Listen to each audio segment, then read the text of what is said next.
Sugiwa, finding your new apartment.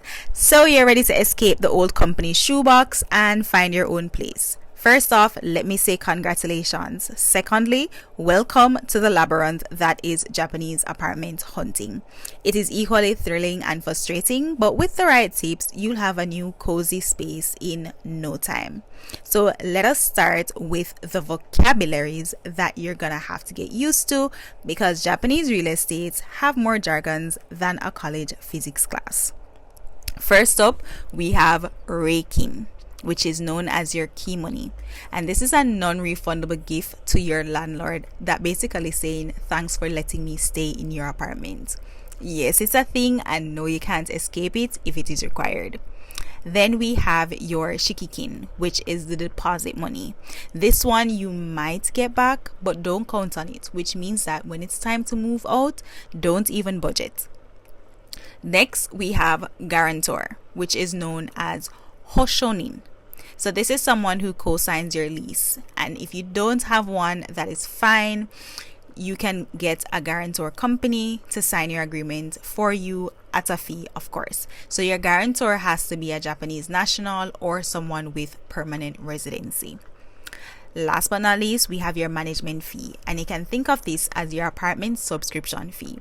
This is the monthly charge for building maintenance. So they come and they clean up your skip, they clean your parking lot, they remove any debris from the lot, and just keep the place looking nice and presentable. So where do you start searching? Here are some top platforms to find your dream apartment and out of that little shoebox. First up, we have Sumo, which is a personal favorite of mine, and homes.co.jp. Now, these are the big players for listings in Japanese, and you can use Google Translate on their site if needs be in order to read it in English, right? Next, we have Gaijin Part Apartments. So this is perfect for foreigners, and it has fewer upfront fees. Now, if you haven't realized yet, Gaijin Part is going to be your best friend as a foreigner in Japan. Last but not least, we have your real estate agencies. So pop into your local one if you see one nearby, and they will help you to narrow down the places based on your needs. You just need to ensure that you are clear about your budget and your non-negotiables. A bathroom that is not a glorified closet is totally valid as a request. My main request was that my vanity basin, my shower, and my toilet could not be in the same space. Japan's toilet usually have a room for itself, which is called the toilet room, but the vanity basin and your shower, sometimes they're in the same space. So that was a non-negotiable for me, and that is something that you might need to consider if you are the type of person who likes brushing their teeth morning and nights, right? Okay. So step 2, choose your location wisely. Now, living in the heart of Tokyo might sound cool until you realize that half of your paycheck is going to your rent. Consider the suburbs. They're quieter and cheaper, and the trains will still get you to work faster than most commutes back home. Thirdly, we have prepare for your tours. So once you find a listing you like, schedule a visit. But remember, apartments in Japan move super fast. So if you like a place, be ready to sign on those dotted lines immediately. Step 4. Did I just say step 4, or was that step 3? Step 4. Conquer your paperwork. So you'll need your residence card, which is your Zairyu card, a proof of income, a copy of your work contract, and of course a guarantor agreement if it is required.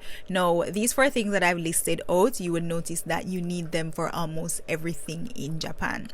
So always keep them with you or in close proximity.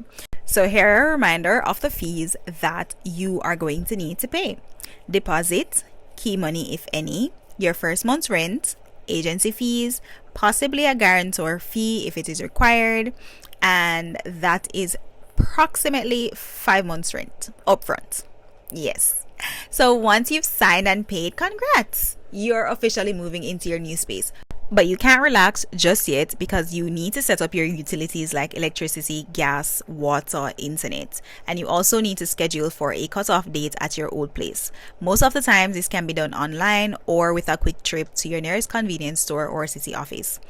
Lastly, I know the steps might sound a little bit easy, but just be prepared for some rejections due to your inability to speak fluent Japanese, read it or write it, and even being Japanese, which is beyond your control.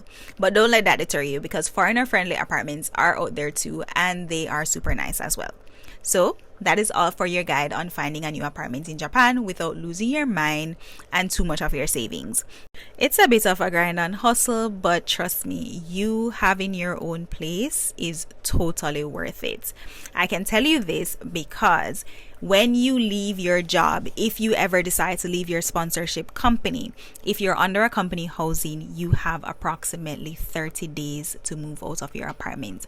As opposed to you having your own place, if you leave your job, you can remain in your apartment stress free.